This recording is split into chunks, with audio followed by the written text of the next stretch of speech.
علیکم ورحمۃ اللہ وبرکاتہ۔ وعلیکم السلام۔ الحمدللہ الذی خلق الانس والجان والصلاة والسلام علی النبی صاحب الامن والامان وعلی آلہ وصحبہ ما دام الملاوان، اما بعد فاعوذ باللہ من الشیطان الرجیم، بسم اللہ الرحمن الرحیم۔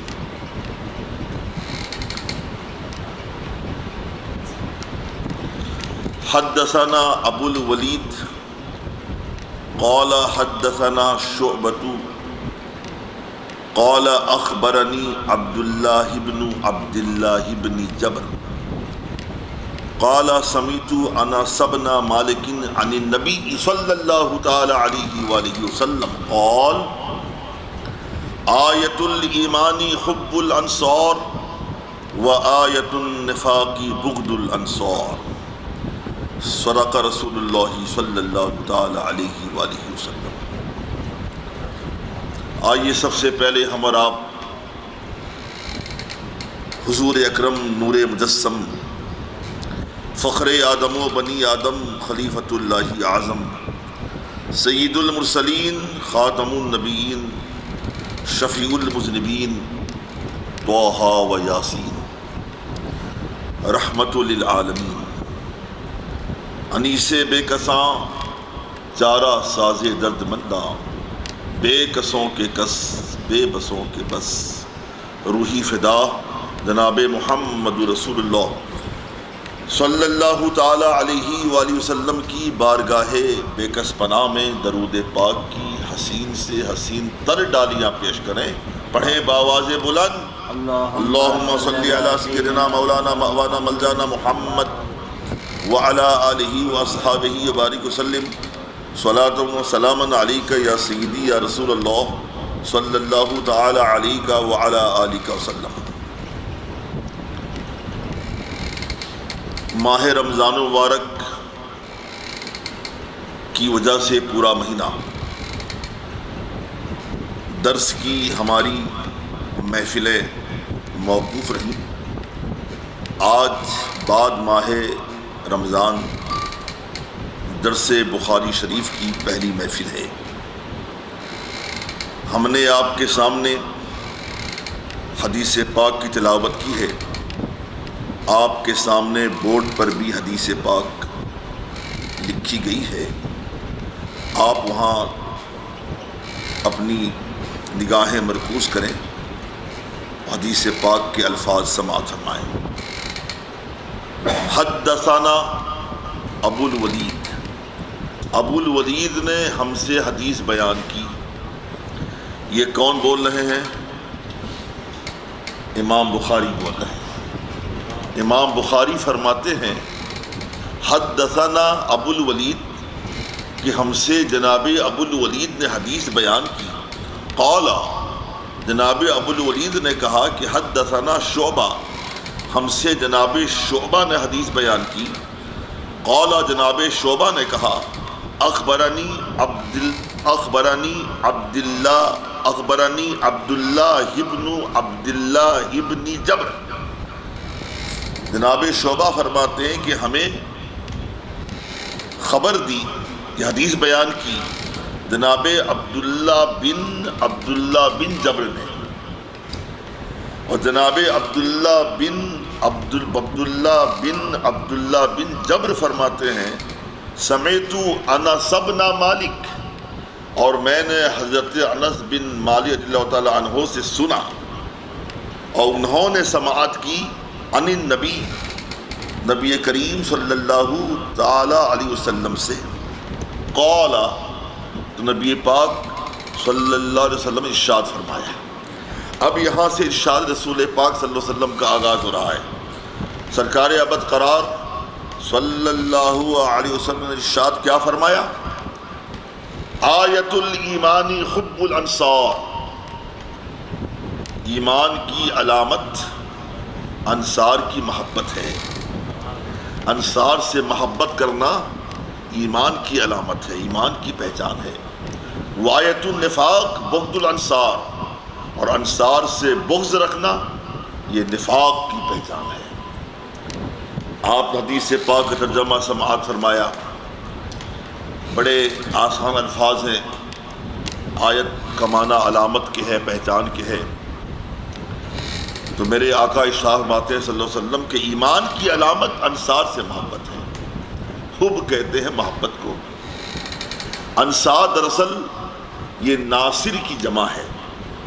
ناصر کہتے ہیں مدد کرنے والے کو، اس کی جمع انصار ہے، مدد کرنے والے لفظی معنی ہوا۔ اور بعض نے کہا کہ نصیر کی جمع ہے، جیسے شریف کی جمع اشراف، نصیر کی جمع انصار۔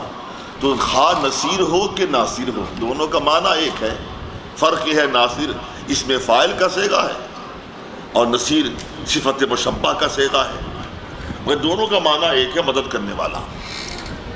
تو انصار یا تو ناصر کی جمع ہے یا نصیر کی جمع ہے۔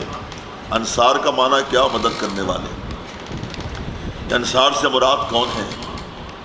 یہ وہ مقدس ہستیاں مراد ہیں، مدینے کے وہ حضرات جن لوگوں نے رسول کائنات صلی اللہ علیہ وسلم پر جو ایمان لائے اور اپنا من دھن تن سب سرکار کے قدموں پہ قربان کر دیا۔ ان کی قربانیاں، ان کا ایثار، انصار کی محبتیں آب زر سے لکھنے کے قابل ہیں۔ ان کے ایثار کو قیامت تک تاریخ فراموش نہیں کر سکتی۔ دراصل انصار سے مراد اوس و خزرج ہے، یعنی مدینہ پاک میں جیسے مکہ شریف میں مشرکین مکہ رہتے تھے، شرک کرتے تھے، بتوں کی پوجا کرتے تھے، تو مدینے میں دو آبادیاں تھیں کہہ لیں۔ ایک آبادی یہودیوں کی تھی جو اپنے آپ کو اہل کتاب کہتے تھے، اور دوسری آبادی تھی اوس و خزرج کی، یہ شرک کرتے تھے، بتوں کی پوجا کرتے تھے، یعنی مکے کے مشرکوں کی طرح یہ لوگ بھی مشرک تھے، بتوں کے پرستار تھے۔ تو اوس و خزرج تاریخی اعتبار سے دو بھائیوں کا نام ہے، اوس اور خزرج۔ ان دونوں کے باپ کا نام تاریخ میں آتا ہے، یا تو حارث نام تھا یا ثعلبہ نام تھا، اور ایک نام عنقا بھی آیا ہے۔ عنقا کہتے ہیں کہ ایک ایسا پرندہ ہے جو بڑی اونچی گردن والا پرندہ ہے۔ چونکہ اوس و خزرج کے باپ کی گردن بڑی لمبی تھی، اونچی تھی، اس لیے اس کا نام ہو گیا تھا عنقا۔ اور اوس و خزرج کے جو مورث اعلیٰ، اوس و خزرج کے مورث اعلیٰ کا نام تھا قحطان، اس لیے انہیں آل قحطان بھی کہا جاتا تھا۔ اور ان کی ماں کا نام تھا قیلہ، بڑی قاف سے، تو ان کو آل قیلہ بھی، بنی قیلہ بھی کہا جایا کرتا تھا، قیلہ کی اولاد، قیلہ کے لڑکے، قیلہ کی اولاد۔ یہ ان کا تاریخی پس منظر ہے۔ یہ مدینے میں آباد تھے، اور انصار یہ لقب دیا کس نے؟ رسول کائنات صلی اللہ علیہ وسلم نے۔ یہ میرے انصار ہیں، یہ میرے معاون ہیں، یہ میرے مددگار ہیں۔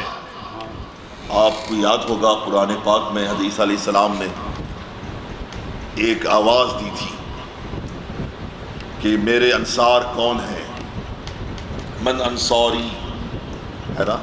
تو حواریوں نے جواب دیا ہم آپ کے انصار ہیں۔ تو اس اوس و خزرج، یہ لوگ جو مشرف علیہ السلام، یہ ان لوگوں کی قربانی، ان کا ایثار، ان کا جوش ایمانی، ان کی محبت رسول کو دیکھتے ہوئے نبی پاک صلی اللہ علیہ وسلم نے خوش ہو کر انہیں انصار کہا۔ یہ میرے انصار ہیں، میرے معاون ہیں، میرے مدد کرنے والے ہیں۔ تاریخی پس منظر یوں ہے، جیسا کہ میں نے آپ کو بتایا کہ مدینہ پاک میں یہودی آباد تھے اور اوس و خزرج آباد تھے جو مشرکین تھے، کفار مکہ کی طرح، مشرکین مکہ کی طرح۔ یہودی انہیں بار بار طعنہ دیا کرتے تھے، اور یہودی نبی پاک صلی اللہ علیہ وسلم کی آمد سے پہلے ان کو معلوم تھا، اپنے علماء سن رکھا تھا، توریت میں پڑھ رکھا تھا، نبی آخر زماں تشریف لانے والے ہیں، ان کی سرمکی آنکھیں ہوں گی، کالی کالی زلفیں ہوں گی، ان کے والد پاک کا یہ نام ہوگا، والد محترمہ کا یہ نام ہوگا، فلاں جگہ پیدا ہوں گے، ہجرت کر کے مدینہ پاک تشریف لائے، انہیں معلوم تھا۔ اور وہ گھر گھر جا کر اس بات کا اعلان بھی کرتے تھے، لوگوں کو بتایا کرتے مدینے والوں کو، دیکھو نبی آخر الزماں آنے والے ہیں، تو سرکار دنیا میں تشریف لے آئے، انہوں نے کہا تشریف لا چکے، ان قریب ہجرت کر کے آنے والے ہیں مدینے پاک، جب وہ آئیں گے ہم سب سے پہلے ان پہ ایمان لائیں گے اور ان سے مل کر ہم تم تمام مشرکوں کو نیست و نابود کر دیں گے، یہ دھمکیاں بھی دیا کرتے تھے۔ لیکن خداوند قدوس جس پر فضل کرنا چاہتا ہے تو وہ بڑے خوش نصیب ہوتے ہیں۔ یہودیوں نے نبی پاک صلی اللہ علیہ وسلم کی آمد سے پہلے انہی مدینے والوں سے کہا تھا نبی آخر زمان آنے والے ہیں، ان پہ پہلے ایمان لے کے آئیں گے، ان کے ساتھ مل کر ایک لشکر بنائیں گے اور تمہیں مدینے سے نکال دیں گے، نیست و نابود کر دیں، تمہارا صفایا کر دیں گے۔ جب سرکار تشریف لے آئے تو انہیں معلوم ہوا یہودیوں کو نبی پاک صلی اللہ علیہ وسلم اولاد اسماعیل سے ہے، اولاد اسحاق سے نہیں ہے۔ ایک بات اور یاد رکھیں کہ مکے کے جو حضرات تھے قریش وغیرہ، آپ کو معلوم ہے سارے اولاد اسماعیل ہیں علیہ السلام۔ جو مدینے کے لوگ تھے ان کے بارے میں بھی کئی محدثین نے لکھا ہے، علامہ عینی بھی اس میں شامل ہیں، فرماتے ہیں کہ جو ان کا مورث اعلیٰ تھا قحطان اوس و خزرج کا، وہ بھی آل اسماعیل میں سے تھا، اولاد اسماعیل میں سے تھا۔ اگر اس قول کو مان لیا جائے تو پورا عرب اولاد اسماعیل ہوا۔ یہ الگ بات ہے کہ بعض محدثین کرام نے قحطان کو آل اسماعیل میں شامل نہیں کیا ہے، نہیں مانا ہے۔ بہرحال تو عرض کرنا یہ ہے کہ یہودی گھر گھر جا کر بولا کرتے، انہیں معلوم ہوا کہ یہ نبی آخر زمان محمد صلی اللہ علیہ وسلم اولاد اسماعیل ہیں، اولاد اسحاق میں سے نہیں ہیں۔ تو ان کمبختوں کے اندر تعصب کا بھوت سوار ہو گیا، ان کو حسد ہونے لگا۔ ان کی خواہش تھی جیسے بنی اسحاق میں بہت سارے انبیاء کرام تشریف لائے تو آخری نبی بھی بنی اسحاق میں سے ہونا چاہیے تھا۔ تو انہیں یہ معلوم ہوا کہ بنی اسماعیل میں سے ہیں، تو ان کے اندر تعصب پیدا ہوا، یہ حسد کی آگ میں جلنے لگے، اور حسد کی آگ بڑی بری ہوتی ہے۔ اور نتیجہ کیا ہوا، ان لوگوں کو ساری باتیں معلوم تھی، سارے حقائق معلوم تھے، اس کے باوجود انہوں نے توریت کو بدلنا شروع کر دیا، سرکار کے اوصاف کو دورے سے نکالنا شروع کر دیا، اور لوگوں کو پٹی پڑھائی، بیوقوف بنایا، نے ہم جو کہہ رہے تھے نبی آخر زمان آنے والے ہیں مگر یہ نہیں ہے وغیرہ وغیرہ۔ بہرحال تو لیکن ہوا ہی، میرے آقا صلی اللہ علیہ وسلم نے نبوت کے اعلان کے بعد، نبوت کے اعلان کے 10ویں سال یا 11ویں سال جب حج کا زمانہ آیا، لوگ عرب کے مختلف علاقوں سے مکہ شریف خانہ کعبہ آیا کرتے تھے، تو مدینے کے لوگ بھی آئے تھے۔ تو 6 مدینے خوش نصیب حضرات نبی پاک صلی اللہ علیہ وسلم سے ملے، شرف ملاقات حاصل کیا، تو میرے سرکار نے ان 6 مدینے والوں کے سامنے نبوت کا اعلان فرمایا اور اپنی دعوت پیش کی کہ دیکھو میں خداوند قدوس کا آخری نبی ہوں، اور خداوند قدوس ہی خالق مطلق ہے، وہی معبود برحق ہے، اگر عبادت کی جائے صرف خدائے واحد کی عبادت کی جائے، کوئی مخلوق معبود نہیں ہو سکتی، کوئی مخلوق معبود نہیں ہو سکتی، معبود برحق صرف خالق کائنات ہے، اور میں اس کا آخری رسول ہوں۔ جب میرے آقا صلی اللہ علیہ وسلم نے یہ ساری باتیں بتائیں، حقائق سے روشناس کروایا، تو وہ 6 اشخاص مدینے والے یہ بلا چمو چرا سرکار پر ایمان لے آئے، مسلمان بن گئے۔ اور یہ 6 اشخاص مدینے پاک پہنچے، انہوں نے در پردہ کوشش کی، اپنے رشتہ داروں کو بتایا کہ ہم مکہ شریف حج کے موقع میں گئے تھے، نبی آخر زمان سے ہماری ملاقات ہوئی، انہوں نے ہمیں توحید کا سبق دیا، اور انہوں نے ہمیں بت پرستی سے باز رہنے کی ترغیب دی ہے۔ یہ شرک ہے، عبادت کے لائق صرف خداوند قدوس کی ذات گرامی ہے، کوئی مخلوق معبود نہیں بن سکتی وغیرہ وغیرہ۔ تو پھر یہ ہوا کہ آئندہ سال نبوت کے اعلان کے 12ویں سال 12 اشخاص اور مشرف اسلام ہو گئے۔ پھر نبوت کے اعلان کے 13ویں سال 72 حضرات مدینے کے نبی پاک صلی اللہ علیہ وسلم دستے حق پرست پر مشرف اسلام ہو گئے۔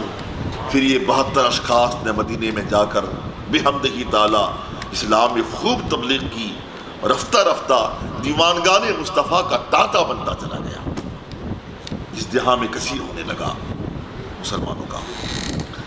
تو بڑی پیاری روایت ہے، جب یہ 72 اشخاص مشرف اسلام ہو گئے، انہوں نے خواہش ظاہر کی کہ آقا آپ ہمارے ساتھ مدینہ پاک چلیں، ہم آپ سے وعدہ کرتے ہیں، یہاں بڑی پریشانیاں ہیں آپ کے لیے، یہ مشرکین مکہ بڑے ظالم ہیں، آپ پر روز ظلم و استبداد کے پہاڑ توڑتے ہیں، آپ کی راہوں میں جور و جفا کے شعلوں کے بستر بچھاتے ہیں، آپ کو زد و کوب کرتے ہیں، آپ کو لان تان کرتے ہیں، آپ کی بارگاہ میں گستاخانہ کلمات کا استعمال کرتے ہیں، آپ کے ساتھیوں پر عرصہ حیات تنگ کر دیتے ہیں۔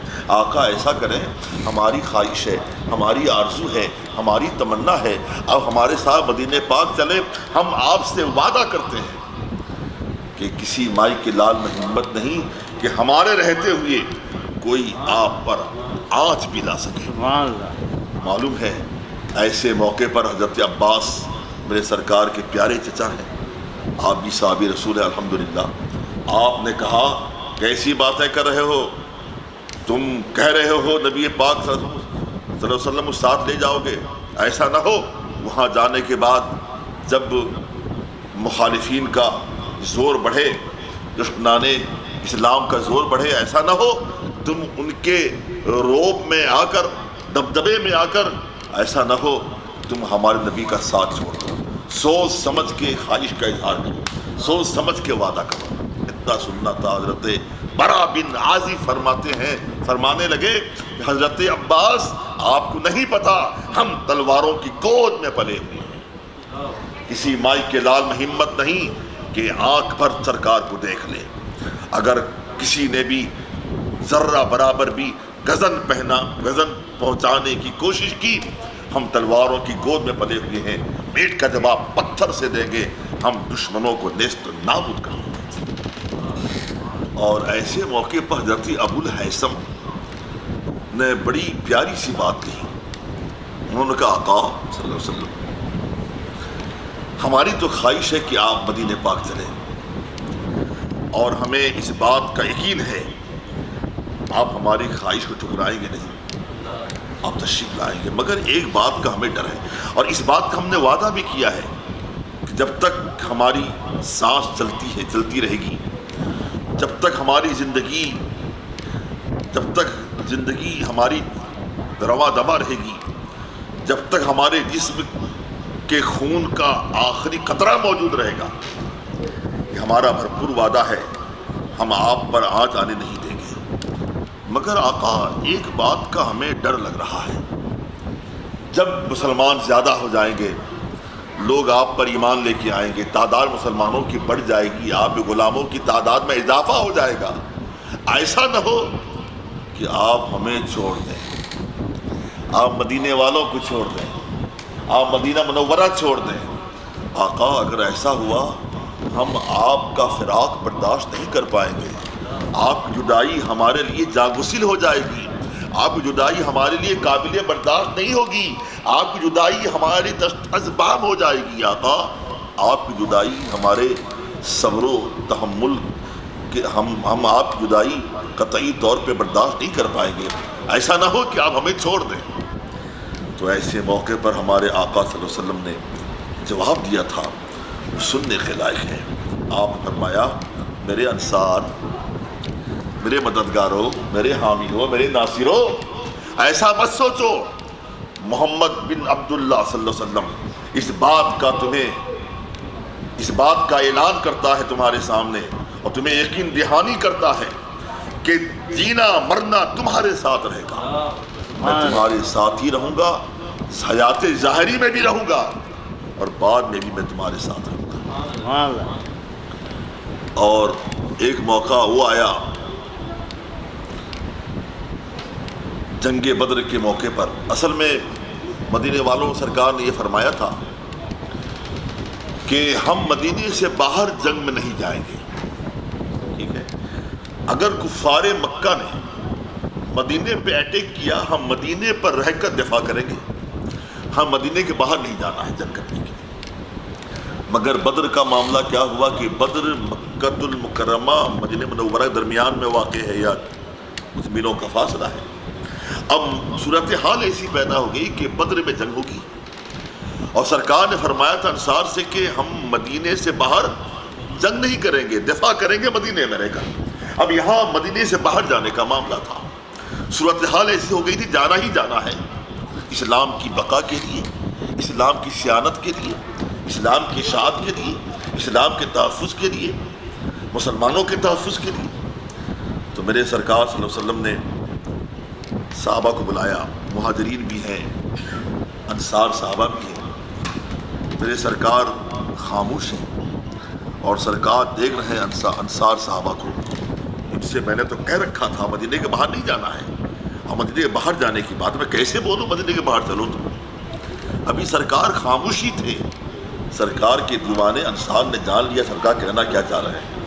کہا آقا گھبرانے کی ضرورت نہیں، ہمیں پتہ ہے کہ آپ نے ہم سے کہا تھا کہ مدینے کے باہر جنگ میں نہیں جانا ہے، صورتحال ایسی پیدا ہو گئی ہے، مدینے کے باہر جانا ہے، آقا گھبرائے نہیں، ہم آپ کے ساتھ ہیں۔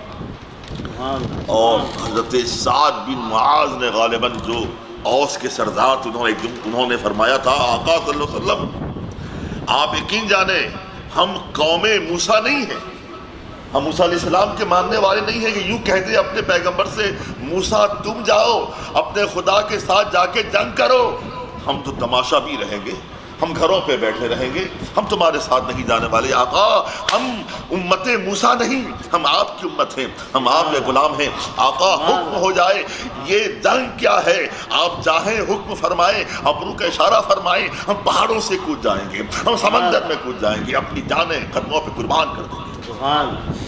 اور واقع ہوا بھی ایسا، ان انصار نے، صحابہ کرام نے، مدینے والوں نے جو قربانیاں پیش کی ہیں، عشق رسول کا مظاہرہ کیا ہے، اس کی مثال قیامت تک تاریخ میں مل نہیں سکتی۔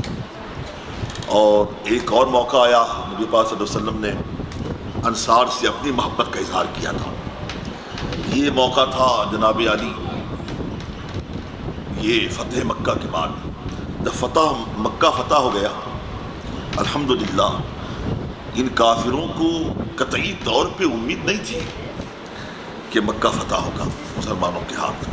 سرکار مکہ شریف میں شاہانہ جاہ و جلال کے ساتھ تشریف لائیں گے، ان کو پتہ ہی نہیں تھا، امید نہیں تھی ان کو۔ خداوند قدوس کا بے پایا کرم ہوا، 10 سال کے بعد ہی صحیح میرے آقا شاہانہ جاہ و جلال کے ساتھ مکہ تشریف لائے۔ بہرحال لمبا چوڑا واقعہ ہے، تو بہرحال مکہ فتح ہو گیا، مال غنیمت کافی آیا تھا۔ سرکار نے مال غنیمت زیادہ ان کو دیا جو نئے نئے مسلمان ہوئے تھے۔ بات سمجھ آ رہی ہے؟ اسے بولتے ہیں تعریف القلوب، دلوں کو مائل کرنے کے لیے، ہے نا؟ تو سرکار صلی اللہ علیہ وسلم نے نئے نئے مسلمانوں کو زیادہ مال غنیمت دیا، اور وہ نئے مسلمان مکے ہی رہنے والے تھے، مکہ شریف کے۔ تو ایسے موقع پر مدینے کے کچھ نوجوان صحابہ کو کھل گیا، ہوتا ہے انسانی فطرت ہوتی ہے، وہ بول پڑے، ان سے رہا نہ گیا، بول پڑے، کہا آقا یہ کیسا انصاف ہے، تلواریں ہماری خون سے رنگین ہیں، ہم نے خون جگر پیش کیا اسلام کے لیے، ہم نے آپ کی محبت میں سب کو قربان کر دیا آقا، جب مال دینے کی باری آئی تو آپ مال مکے والوں کو زیادہ دے رہے ہیں، ہمیں کم دے رہے ہیں۔ اتنا سننا تھا، میرے آقا نے فرمایا نوجوان صحابہ سے، کہا دیکھو تم صحیح بول رہے ہو، میں نے مال زیادہ دے رہا ہوں، ایک جملہ یاد رکھو، یہ مکے کے نو مسلم مال لے کے جا رہے ہیں اور تم آمنہ کا لال لے کے جاؤ گے. بولو تمہیں مال چاہیے کہ آمنہ کا لال چاہیے؟ سبحان اللہ سبحان اللہ. اتنا سننا تھا. تاریخ کے اوراق گواہ ہیں وہ انصار صحابہ، نوجوان صحابہ جنہوں نے ایسی بات جذبات میں کہہ دی تھی، قدموں پہ گر گئے. آقا ہمیں مال قطعی نہیں چاہیے، آمنہ کا لال چاہیے. سرکار آپ مل گئے تو پوری خدائی ہماری ٹھوکروں میں ہے. بے شک. تو یہ انصار ہیں. صرف یہی نہیں سرکار سے محبت کی، بلکہ اس تاریخ کو یاد کروا جب مکہ شریف سے ہجرت کا موقع آیا. آپ کو معلوم ہے مکے کے کفار کتنے ظالم تھے. ظلم کی حد کر دی ان لوگوں نے. چلو مان لیا جائے مسلمانوں کا وجود مشرکین مکہ کے لیے خار بن کر کھل رہا تھا. اب مکے سے مسلمان جا رہے ہیں، اب تو تم خاموش ہو جاؤ. ان کو معلوم ہو جاتا کوئی مسلمان مکہ چھوڑ کے جا رہا ہے تو معلوم ہے اس کا پیچھا کرتے، فالو کرتے، تعاقب کرتے، گرفتار کرنے کے بعد مشق سیتا بناتے، مدینے تک پہنچ جاتے ظالم. تو مکے کے مسلمانوں نے دلیری کا مظاہرہ کیا، جوامردی کا مظاہرہ کیا اور مدینہ پاک ہجرت کر کے جانے لگے. حالات ایسے تھے کہ انہیں سب کچھ چھوڑنا پڑا تھا. گھر بار بیوی تک چھوڑنا پڑا، بچوں کو چھوڑنا پڑا، جائیداد چھوڑنا پڑی. حضرت صہیب رومی جب تشریف لے گئے ہجرت کرتے ہوئے تو آپ گرفتار ہو گئے کافروں کے ہاتھ. کافروں نے کہا صہیب کہاں جا رہے ہو؟ کہا مدینہ جا رہا ہوں، مدینے والے کی بارگاہ میں جا رہا ہوں، میرے محبوب کی بارگاہ میں جا رہا ہوں. تو کفار مکہ لالچی تھے بھی. کہا صہیب اگر جانا ہے تو اپنی ساری جائیداد ہمارے نام کرنا ہوگی، ساری کھیتیاں ہمارے نام کرنا ہوگی، سارے مال ہمارے نام کرنے ہوں گے، گھر بار ہمارے نام کرنا ہوگا. جناب صہیب رومی نے جواب دیا تھا ظالموں تم نے سستا سودا کیا ہے. تم جائیداد کی بات کرتے ہو، کھیتی باڑی کی بات کرتے ہو، گھر بار کی بات کرتے ہو، مال و اسباب کی بات کرتے ہو.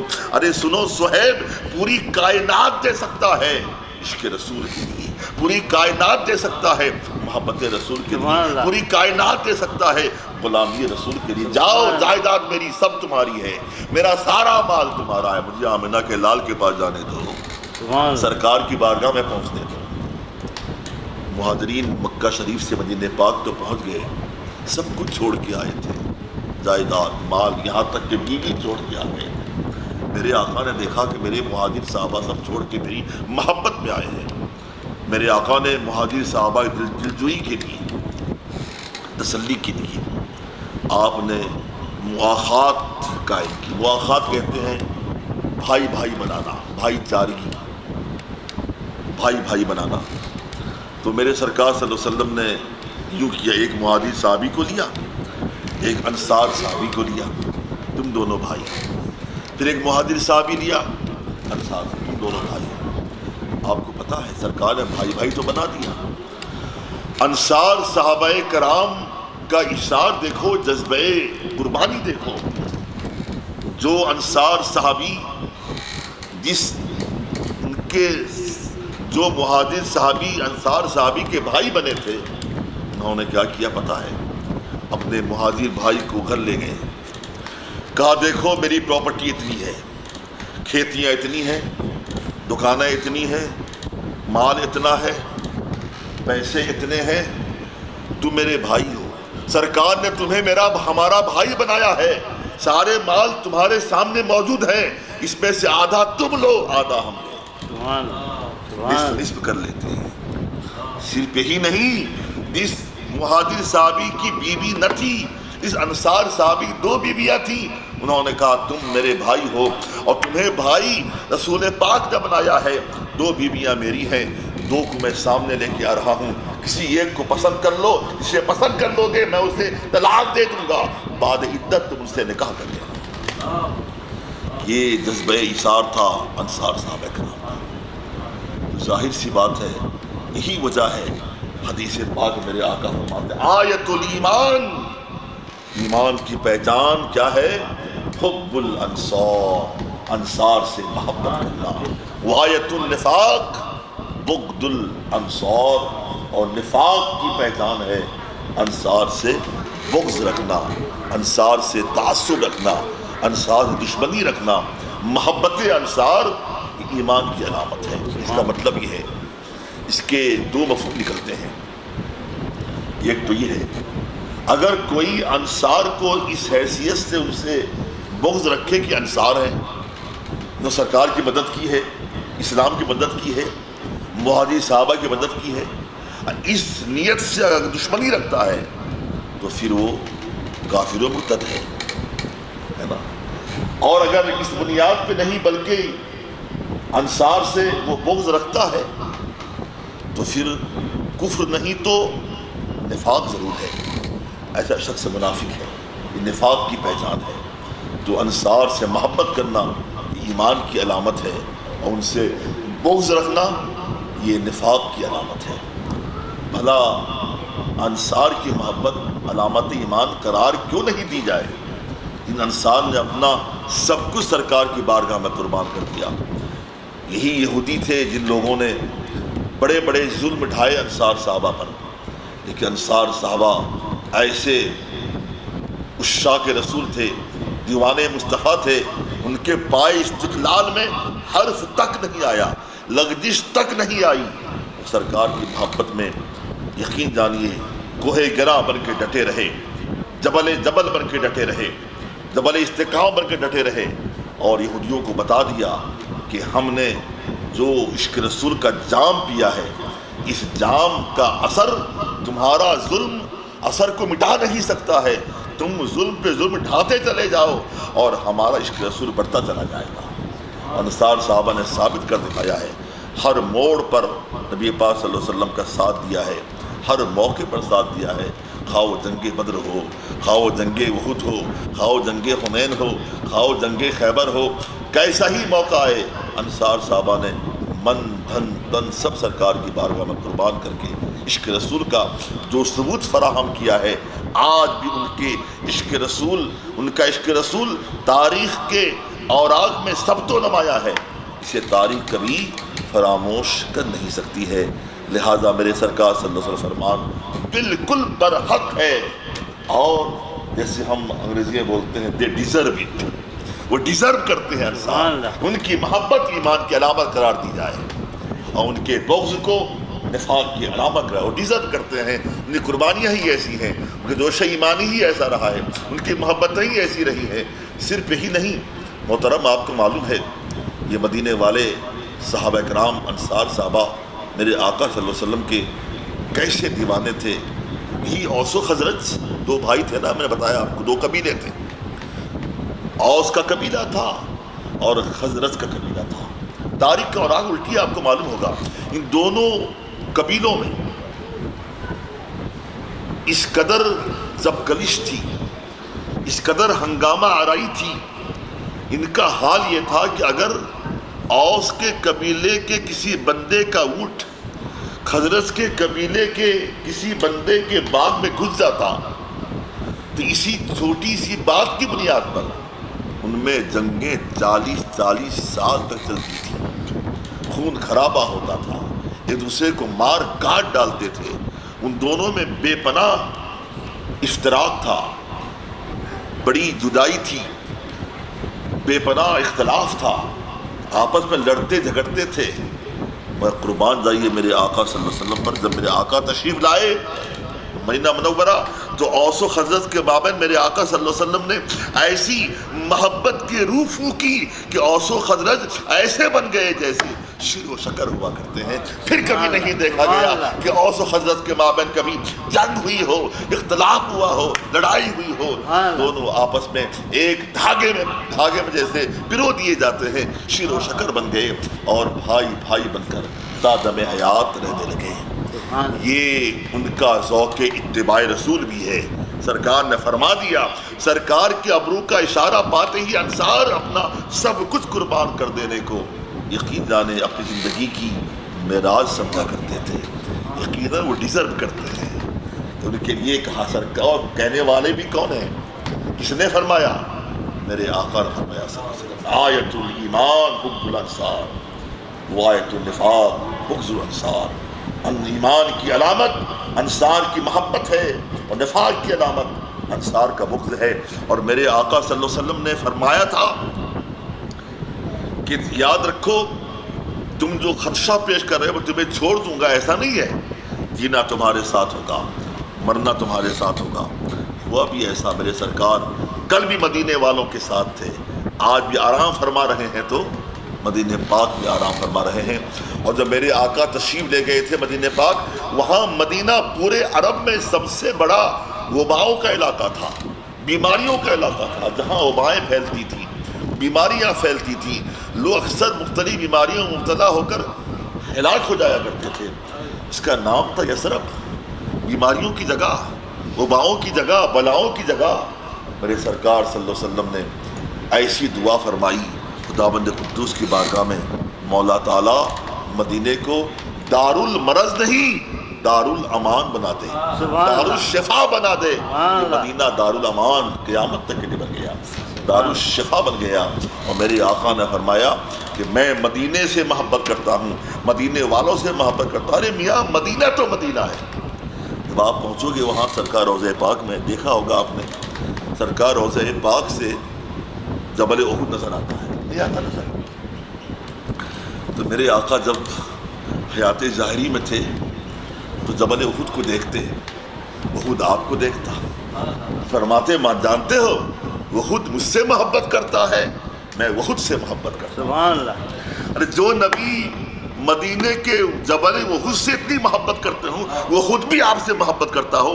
میاں جب پہاڑ کی محبت کا یہ عالم ہے تو مدینے والے انصار صحابہ کی محبت کا کیا عالم ہوگا، اس کا اندازہ کون کر سکتا ہے.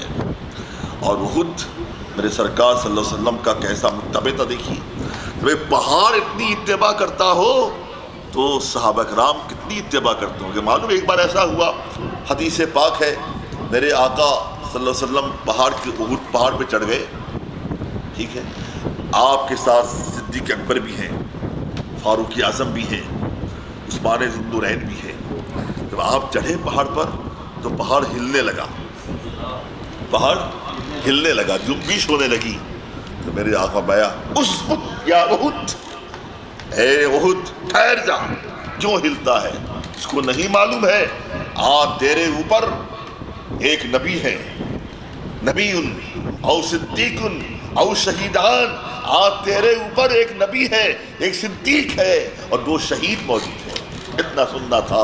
احد پہاڑ پھر جنبش نہیں کیا اس نے، بلکہ اس میں ٹھہراؤ آ گیا، ٹھہر گیا. کبھی آپ نے غور کیا میرے آقا نے کیا فرمایا؟ یہ احد پہاڑ جنبش مت کر، تیرے اوپر نبی ہے، صدیق ہے، 2 شہید ہیں. حضرت عمر و عثمان کو سرکار شہید فرما رہے ہیں. کیا اس پر شہید ہو گئے تھے وہ؟ نہیں نا، سرکار کے ساتھ ہیں، حیات ظاہری کے ساتھ میں. میرے آقا نے فرمانا ایک نبی، ایک صدیق اور 2 شہید ہیں.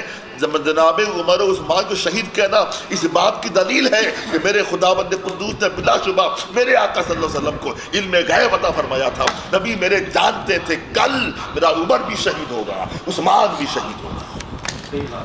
تبھی تو سرکار صدیق ابو شہید نہیں کہا، نبی علیہ نبی او صدیق او شہیدان. اے اسبت یا احد پہاڑ، اے احد کا پہاڑ ٹھہر جا، جنبش مت کر، تیرے اوپر ایک نبی ہے، ایک صدیق ہے، 2 شہید ہیں. سرکار 3 شہید نہیں کہا، 2 شہید کہا. معلوم تھا کہ میرے عمر شہید ہوں گے، میرا عثمان شہید ہوگا. یہ حدیث بھی بلا شبہ جہاں جناب علی نبی پاک صلی اللہ علیہ وسلم کی محبت اور آپ کی علم غیب کا ثبوت فراہم کرتی ہے، وہی حدیث اس بات کا بھی اعلان کرتی ہے کہ میرے آقا صلی اللہ علیہ وسلم کے تابع فرما بردار صرف انصار صحابہ نہیں تھے بلکہ مدینے کا پہاڑ بھی تھا.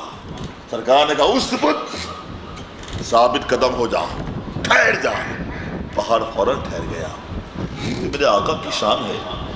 اس لیے میرے آقا فرماتے ہیں کہ خداوند قدوس کی ہر مخلوق مجھے جانتی ہے، میں اللہ کا رسول ہوں، سوائے چند سرکش جن و انس کے، وہ نہیں مانتے مجھے. مطلب یہ ہے، اس لیے ہم کبھی کبھی بولتے ہیں اور حق بولتے ہیں. آپ بھی سنیں، امام عجلہ پیدا کریں.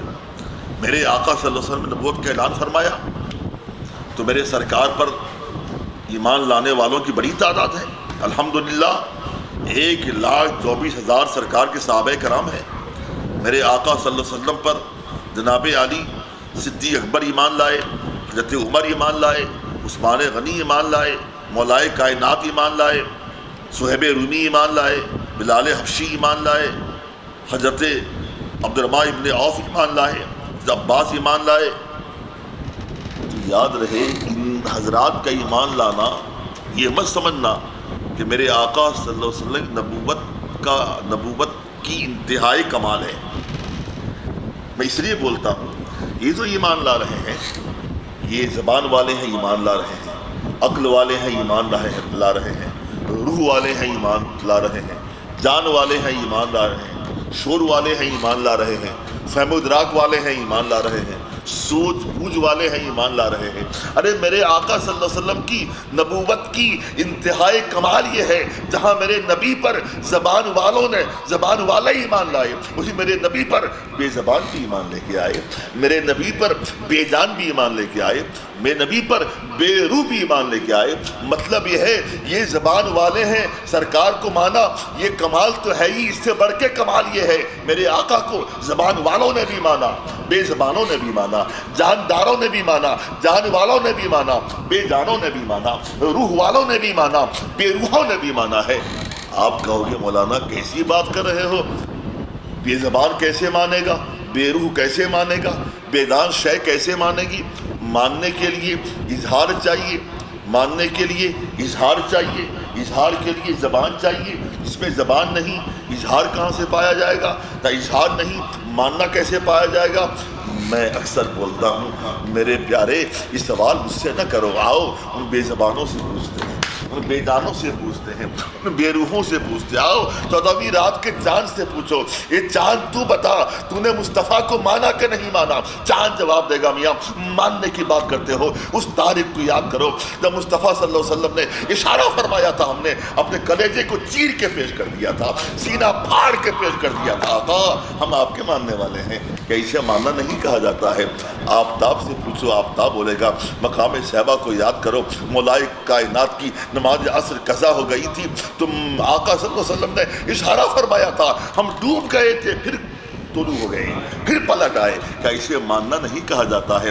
درختوں نے مانا، کنکریوں نے مانا، پتھروں نے مانا. معلوم ہے یہ حدیث پاک کیوں ہے؟ میرے آقا صلی اللہ علیہ وسلم مولا علی کے ساتھ میں جنگلوں سے گزر رہے ہیں، بیابانوں سے گزر رہے ہیں. ایک بڑی پیاری پیاری سی آواز مولائے کائنات کے کانوں پہ گونجنے لگی.